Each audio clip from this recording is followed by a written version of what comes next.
Alors l'hypnothérapie, c'est une thérapie brève qui va utiliser l'hypnose. L'hypnose, c'est un état modifié de conscience qui permet en fait, dans cet état, de mettre le conscient en sommeil, l'inconscient en éveil, pour permettre des changements, pour permettre, on va dire, d'effacer des croyances limitantes, pour changer de point de vue, pour prendre du recul, voilà, et en tout cas favoriser une transformation, un changement assez rapide, parce qu'avec l'hypnose, ça va assez vite. Alors, j'exerce comme hypnothérapeute depuis plus de 5 ans. Alors en fait, il faut quand même quelques séances. Hein. Ah d'accord, voilà, oui. Pas obligé de savoir. L'hypnose n'est pas de la magie, mais parfois ça a un effet magique, c'est vrai. Disons que grosso modo, pour l'ensemble des thématiques abordées, il faut compter entre 2 et 7-8 séances maximum. Donc on peut dire que voilà, en moyenne souvent c'est 3-5 séances. Voilà, au bout de quelques séances, 3, 4, 5 séances, on a la problématique qui est complètement résolue. Alors une séance dure 1h30, en tout cas avec moi, 1h30, et durant cette séance, en fait d'abord la personne expose son problème, on discute, un peu comme une psychothérapie classique, et puis ensuite je vais utiliser l'hypnose pour induire ces changements, pour apaiser des émotions voilà, traumatisantes, pour que la personne se sente mieux. Alors, voilà, il faut quelques séances, mais ça va relativement vite. Alors parfois ça peut être spectaculaire, c'est-à-dire que parfois des personnes peuvent venir et déjà après une séance, il y a une transformation. Voilà. Par exemple, pour le tabac, c'est 1 séance avec moi. Voilà. Et pour les phobies, c'est 3 séances. En principe, c'est réglé. Après, ça dépend de chaque personne, éventuellement. Voilà, ça dépend de chaque personne. Chaque personne est différente, donc la personne va être réceptive d'une façon différente. Et puis, il y a des résistances au changement. C'est-à-dire que même si la personne a envie de changer, il est possible que quand même, il y ait quelques résistances inconscientes. Et donc, c'est sur ces résistances qu'on va travailler, que je vais travailler pour que le changement se fasse. Alors l'hypnothérapie, l'avantage c'est que grâce à l'hypnose on peut traiter toutes sortes de problématiques. Ça va de l'arrêt du tabac, j'en parlais tout à l'heure, l'amincissement, les phobies, le psoriasis, l'eczéma, les crises de panique, les problèmes de stress, la dépression, les deuils, les séparations aussi, des personnes qui ont des difficultés à se relever d'une séparation.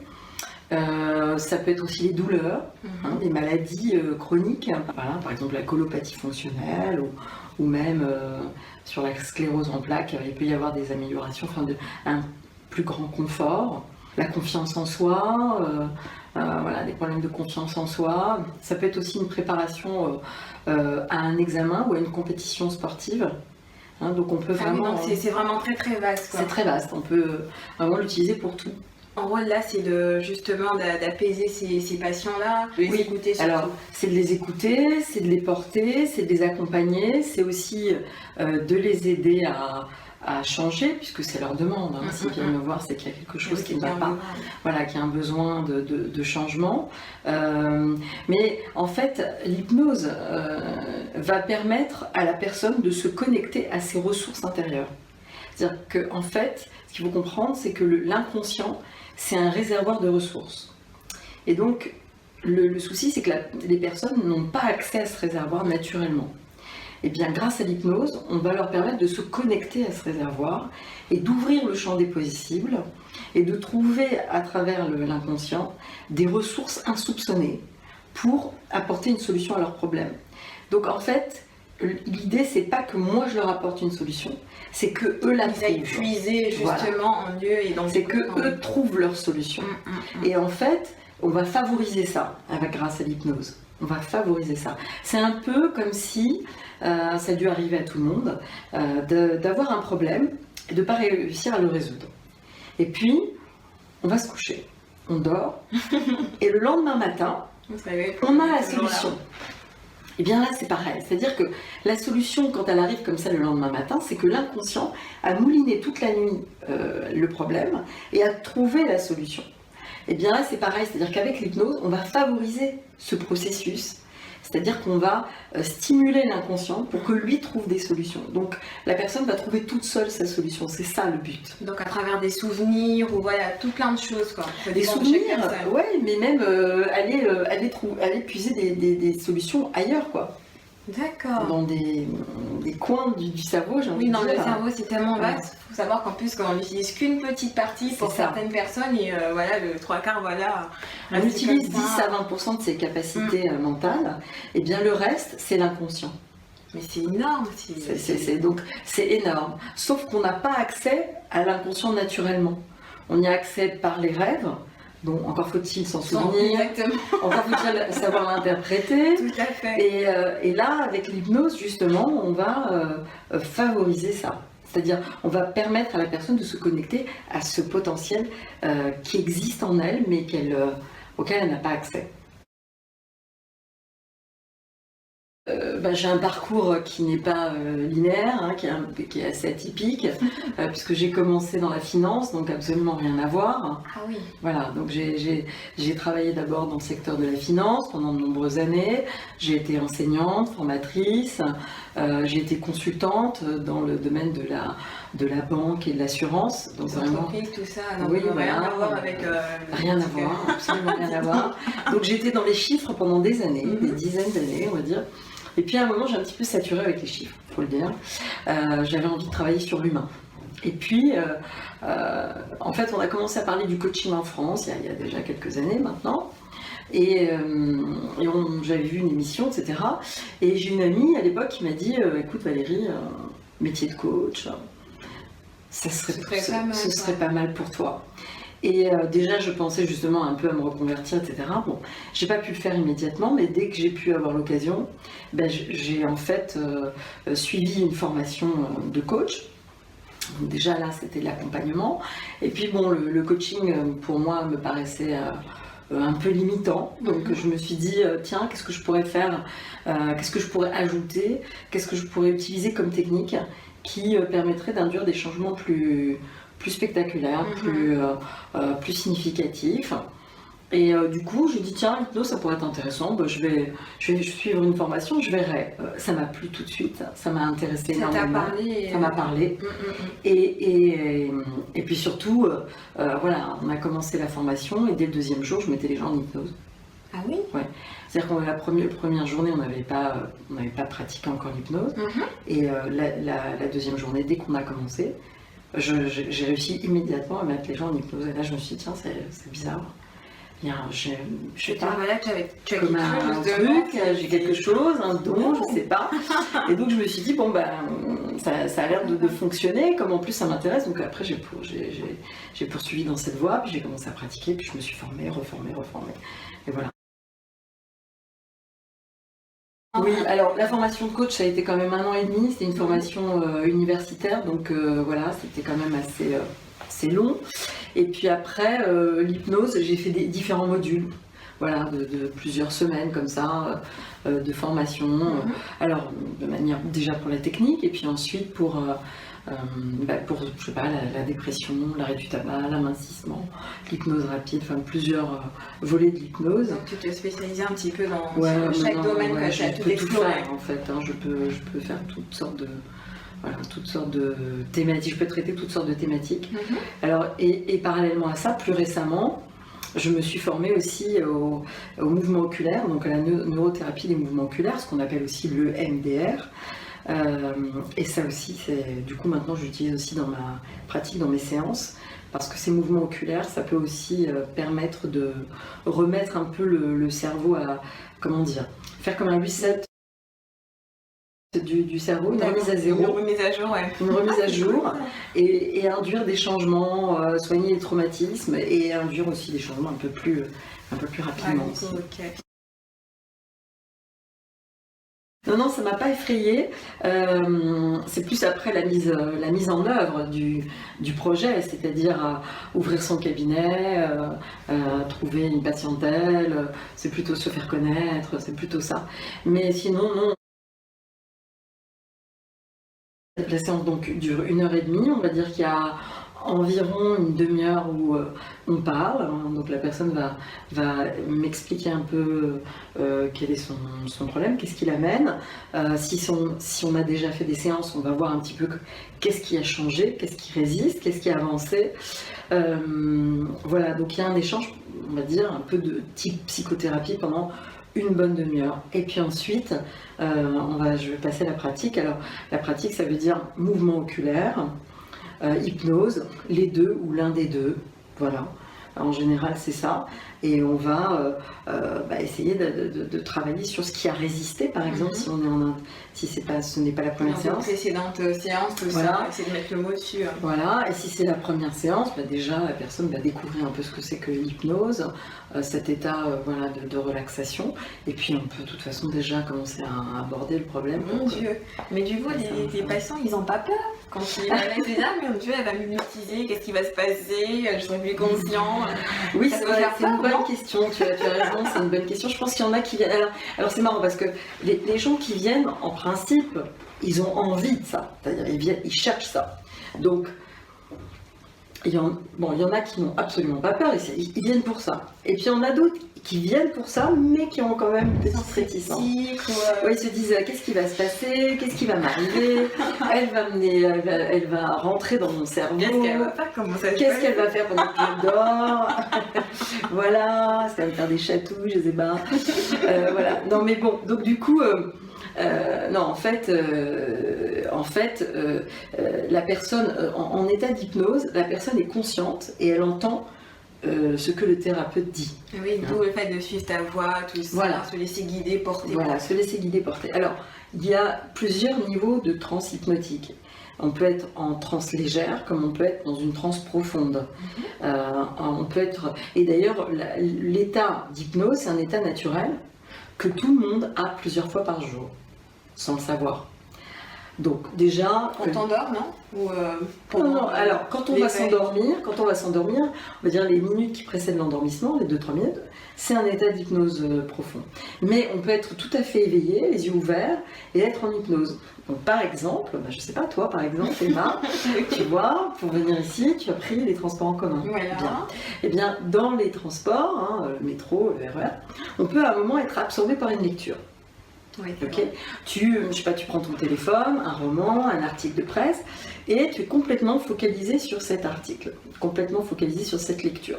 Et tu es tellement concentré que tu ne t'occupes plus du tout de ce qui se passe autour de toi. Donc des gens vont rentrer, sortir du wagon, des gens vont peut-être s'asseoir à côté de toi, peut-être quelqu'un va jouer de la musique, les stations défilent, et toi c'est comme si tu n'étais pas là. Ce qui se passe, c'est que tu vois, tu as les yeux ouverts, tu es parfaitement éveillé, ton corps est présent, mais ton esprit est ailleurs. Et à un moment, tu vas arriver à ta station où tu vas comme te réveiller et faire ah, mais je suis arrivée, mais cette dame s'est assise à côté de moi, je n'ai pas pu rentrer. Elle et tout, je comprends pas. C'était pas elle tout à l'heure, c'était un type super beau, je comprends pas, il est passé où? Donc voilà, ça c'est... À défaut de ne pas avoir loupé sa station, justement. Ouais, ça aussi ça arrive. C'est qu'on est tellement absorbé qu'on loupe la station, j'ai loupé ma station. Ça c'est un état d'hypnose en fait. Alors la bonne nouvelle c'est que s'il y a quelque chose qui se passe, on sort de l'état hypnotique. Il y a des personnes, en principe, les gens sont satisfaits et ça induit des changements, quels qu'ils soient. Là, j'ai une dame, une jeune femme qui est venue il n'y a pas très longtemps et qui a fait 2 séances en tout. Et déjà, dès la première séance, elle m'a dit écoutez, Valérie, vous avez transformé ma vie. Oh, ça c'est beau ça. Alors bon, j'étais assez surprise parce qu'une séance, ça paraît quand même incroyable. Mais effectivement, elle était venue parce qu'elle avait des crises de panique. Donc déjà, les crises de panique ont disparu. Et puis, elle fumait et de temps en temps, elle pouvait avoir boire un petit verre. Qui n'arrangeait sa situation. Voilà, qui n'arrangeait pas sa situation. Et donc, voilà, ces addictions ont disparu aussi. C'est extraordinaire, hein. Je suis ravie, quoi. Donc voilà, moi ça me remplit, ça me nourrit, ça me conforte dans ma pratique. Ça montre que ce que je fais est efficace, que je peux aider les gens et que je peux les aider vraiment de façon très significative. Ça me conforte dans ce que je crois aussi. Je crois en l'hypnose, hein, je crois aussi au mouvement oculaire, enfin je crois dans toutes ces thérapies de rêve. Et voilà, et puis ça me rend fière, faut le dire. Voilà, franchement pour moi ça fait partie vraiment des plus beaux métiers au monde, les métiers où vraiment on peut aider les personnes. C'est vrai, et c'est pour ça, je pense que ça m'a toujours un peu travaillé, hein, depuis jeune, quoi, d'être là au service des autres, hein, d'aider les autres en fait, d'une façon ou d'une autre. Je pense que c'est quelque chose qui m'a toujours habité, hein. Et voilà, donc maintenant j'y suis. Tu as trouvé ta voie et je suis heureuse, je suis à ma place. Non, j'ai une vie assez équilibrée, puis bon, j'ai toujours cherché cet équilibre parce que le boulot c'est important, mais il n'y a pas que ça, et voilà, j'ai aussi une vie. Puis en plus, quand on est thérapeute, je pense qu'il faut vraiment se ressourcer. Parce que si on ne se ressource pas, et si on n'a pas un équilibre par ailleurs, c'est compliqué après d'aider les gens. Ce sont des métiers, en tout cas moi je le vis comme ça, où on... Être bien soi-même avant, pour pouvoir justement aider autrui. Parce que c'est très prenant.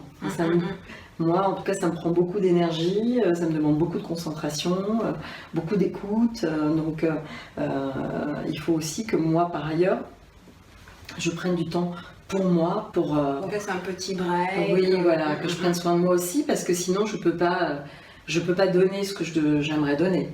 Donc oui, alors effectivement, d'abord je fais du sport, voilà, je suis inscrite dans une salle de gym, donc j'y vais régulièrement, hein, voilà, je fais toutes sortes de cours de fitness, on va dire, Zumba, de défouler, voilà, c'est ça.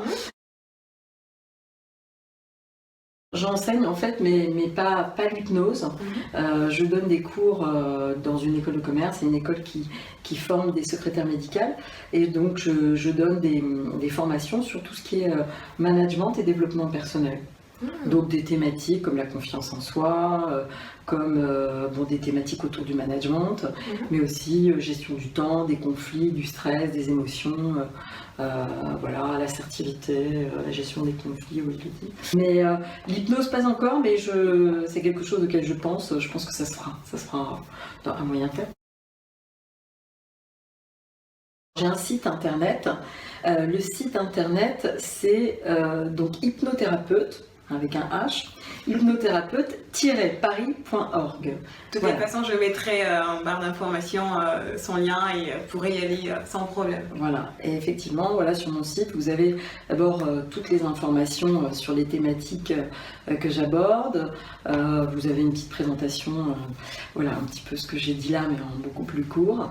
Et puis mes coordonnées si on veut prendre rendez-vous. J'ai envie de dire aux gens, essayez. Voilà, essayez. Parce que c'est vrai que, on en parle beaucoup quand même de l'hypnose, hein, faut être clair, c'est un peu tendance. Hein, oui. Et puis, c'est pas tendance par hasard, puisque même dans le milieu hospitalier, l'hypnose s'est introduite, notamment pour les anesthésies sous hypnose, qu'on en peut faire maintenant, mais aussi pour des traitements contre la douleur. Donc on sait tous les bienfaits de l'hypnose. Hein.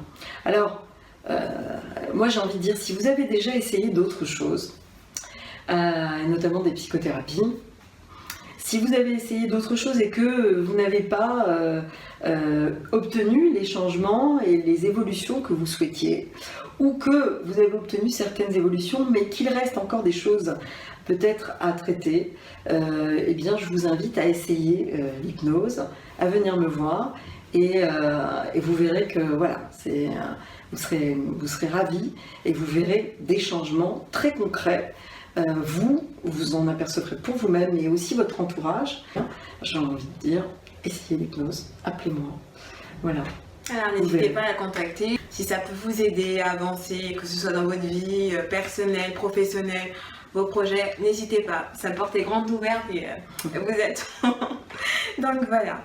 Écoutez, merci avant tout Valérie de m'avoir reçue et voilà, d'avoir expliqué un petit peu de quoi il s'agissait pour pouvoir à la suite aider des personnes. D'accord. Voilà.